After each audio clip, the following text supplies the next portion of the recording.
നമസ്കാരം. ഈ വരുന്ന ജൂലൈ മാസം 15-ാം തീയതി മുതൽ ഗ്രഹങ്ങളുടെ സ്ഥാനമാറ്റവും രാശിമാറ്റവും വഴി വലിയ രീതിയിലുള്ള ജീവിതമാറ്റങ്ങളും ഭാഗ്യാനുഭവങ്ങളും ഉണ്ടാകാൻ പോകുന്ന 5 പ്രധാന നക്ഷത്രക്കാരെക്കുറിച്ചാണ് നമ്മൾ ഇന്ന് സംസാരിക്കുന്നത്. നീണ്ട നാളത്തെ പ്രതിസന്ധികൾക്ക് ശേഷം ഈ നക്ഷത്രക്കാരുടെ ജീവിതത്തിൽ വലിയൊരു വഴിത്തിരിവാണ് ഈ തീയതിക്ക് ശേഷം പ്രവചിക്കപ്പെടുന്നത്. നിങ്ങളുടെ നക്ഷത്രം ഇതിലുണ്ടോ എന്ന് നമുക്ക് നോക്കാം. ഈ പട്ടികയിൽ ആദ്യമായി വരുന്ന നക്ഷത്രം രോഹിണിയാണ്. ജൂലൈ 15 മുതൽ രോഹിണി നക്ഷത്രക്കാരുടെ ജീവിതത്തിൽ തൊഴിൽപരമായും സാമ്പത്തികമായും വലിയ മുന്നേറ്റങ്ങൾ ഉണ്ടാകും.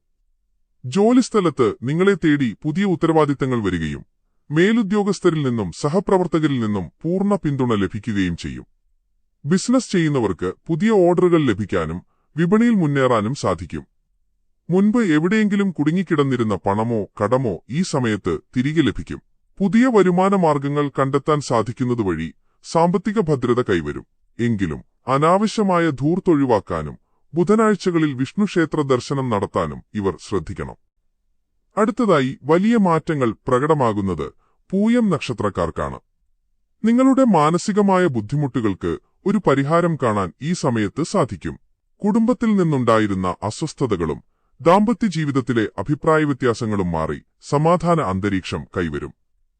വിദേശത്ത് ഉപരിപഠനത്തിനോ ജോലിക്കോ വേണ്ടി ശ്രമിക്കുന്ന പൂയം നക്ഷത്രക്കാർക്ക് ജൂലൈ 15-ന് ശേഷം അനുകൂലമായ മറുപടികൾ ലഭിക്കും. തടസ്സപ്പെട്ട് കിടന്ന വിസ നടപടികൾ വേഗത്തിലാകും. തീരുമാനങ്ങൾ എടുക്കുമ്പോൾ തിടുക്കം കൂട്ടരുതെന്നും ശനിയാഴ്ചകളിൽ ശാസ്താവിനെയോ ഹനുമാനെയോ ഭജിക്കുന്നത് തടസ്സങ്ങൾ മാറാൻ സഹായിക്കുമെന്നും ഓർക്കുക. മൂന്നാമതായി ഭാഗ്യാനുഭവങ്ങൾ തേടിവരുന്നത് ഉത്രം നക്ഷത്രക്കാർക്കാണ്. നിങ്ങളുടെ കഠിനാധ്വാനത്തിന് ഒടുവിൽ അംഗീകാരം ലഭിക്കുന്ന സമയമാണിത്.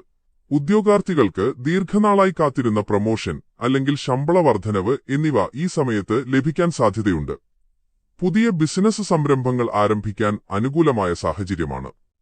വലിയ രീതിയിലുള്ള കടബാധ്യതകളിൽ നിന്ന് ഒരു പരിധിവരെ മോചനം നേടാനും പുതിയ സമ്പാദ്യങ്ങൾ തുടങ്ങാനും സാധിക്കും. എന്നാൽ അമിത ആത്മവിശ്വാസം കാരണം ജോലികളിൽ വീഴ്ച വരുത്തരുത്. ഞായറാഴ്ചകളിൽ സൂര്യഭഗവാന് പ്രാർത്ഥനകൾ നടത്തുന്നതും ആദിത്യഹൃദയ മന്ത്രം ജപിക്കുന്നതും ഇവർക്ക് ഉത്തമമാണ്. നാലാമത്തെ നക്ഷത്രം ചോതിയാണ്.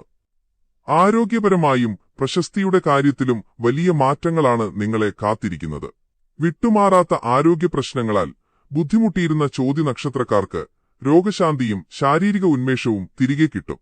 ഭൂമിയോ വീടോ വാങ്ങാനോ വിൽക്കാനോ ആഗ്രഹിക്കുന്നവർക്ക് ഈ സമയത്ത് ലാഭകരമായ ഇടപാടുകൾ നടത്താൻ സാധിക്കും. വിദ്യാർത്ഥികൾക്ക് മത്സര പരീക്ഷകളിൽ ഉയർന്ന വിജയം നേടാനാകും. ഈ സമയത്ത് സുഹൃത്തുക്കളെ തെരഞ്ഞെടുക്കുമ്പോൾ പ്രത്യേകം ശ്രദ്ധിക്കുക. ചൊവ്വാഴ്ചകളിൽ ദേവീക്ഷേത്രത്തിൽ വഴിപാടുകൾ കഴിക്കുന്നത് ദോഷങ്ങൾ അകറ്റാൻ സഹായിക്കും. ഈ പട്ടികയിൽ അവസാനമായി വരുന്നത് ഉത്രാടം നക്ഷത്രമാണ്. സാമൂഹിക ജീവിതത്തിലും വ്യക്തിജീവിതത്തിലും വലിയ നേട്ടങ്ങളാണ് ഇവർക്കുണ്ടാകാൻ പോകുന്നത്. അവിവാഹിതരായ ഉത്രാട നക്ഷത്രക്കാരുടെ വിവാഹകാര്യങ്ങളിൽ അനുകൂലമായ തീരുമാനമുണ്ടാകും. തൊഴിൽ രഹിതർക്ക് തങ്ങളുടെ യോഗ്യതയ്ക്കനുസരിച്ചുള്ള നല്ലൊരു ജോലി ലഭിക്കും. പൊതുരംഗത്ത് പ്രവർത്തിക്കുന്നവർക്ക് സമൂഹത്തിൽ വലിയ ബഹുമാനവും പദവികളും അംഗീകാരങ്ങളും നേടിയെടുക്കാൻ സാധിക്കും. മറ്റുള്ളവരുടെ കാര്യങ്ങളിൽ അനാവശ്യമായി ഇടപെടുന്നത് ഒഴിവാക്കണം. ശിവക്ഷേത്രത്തിൽ ധാരയോ പുഷ്പാഞ്ജലിയോ കഴിക്കുന്നതുവഴി കൂടുതൽ ഐശ്വര്യമുണ്ടാകും. ഈ പറഞ്ഞ 5 നക്ഷത്രക്കാർക്കും ജൂലൈ 15 മുതൽ വളരെ അനുകൂലമായ സമയമാണ് വരുന്നത്. എങ്കിലും ഓർക്കുക, ജ്യോതിഷഫലങ്ങൾക്കൊപ്പം നിങ്ങളുടെ കഠിനാധ്വാനവും ഈശ്വരവിശ്വാസവും കൂടെയുണ്ടെങ്കിൽ മാത്രമേ ഈ മാറ്റങ്ങൾ പൂർണ്ണതോതിൽ നിങ്ങളുടെ ജീവിതത്തിൽ അനുഭവിക്കാൻ സാധിക്കൂ. ഈ വീഡിയോ നിങ്ങൾക്കിഷ്ടമായെങ്കിൽ നിങ്ങളുടെ അഭിപ്രായങ്ങളും നക്ഷത്രവും താഴെ കമന്റ് ബോക്സിൽ രേഖപ്പെടുത്താം. നന്ദി, നമസ്കാരം.